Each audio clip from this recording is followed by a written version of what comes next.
వినాయకుడి తొండం ఎటువైపు ఉండాలో తెలుసా? అదృష్టం దక్కాలంటే ఇలా చేయాల్సిందే. వినాయక చవితి వేడుకలను దేశవ్యాప్తంగా అన్నిచోట్ల అంగరంగ వైభంగా 10 రోజుల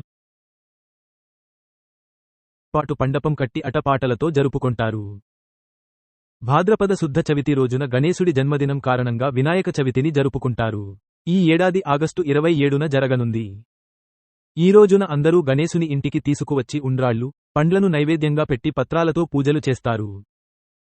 అయితే మీరు తెచ్చిన వినాయకుడి విగ్రహానికి కొన్ని వాస్తు నియమాలు ఉన్నాయి. తొండం దిశ కూడా చాలా ముఖ్యమైనది. వాస్తు ప్రకారం గణపతి ఎడమవైపు తొండం ఎక్కువ పవిత్రమైనదిగా పరిగణించబడుతుంది. విగ్రహాన్ని కొన్నప్పుడు ఇలాంటిదే చూసుకోండి.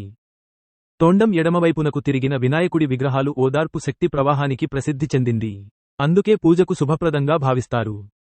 కుడి తొండం ఉన్న గణేశ విగ్రహం బలమైనది, శక్తివంతమైనది. కానీ పూజకు పనికిరాదు. ఇవి సూర్యవాహినిని సూచిస్తుంది. అందువల్ల వీటిని పెట్టుకోవద్దని నిపుణుల సలహా. గణపతి కుడివైపుకు తిరిగిన గణపతి చాలా మొండిగా ఉంటాడని, పూజలో చిన్న దోషాన్ని కూడా అంగీకరించడని పండితులు చెబుతున్నారు.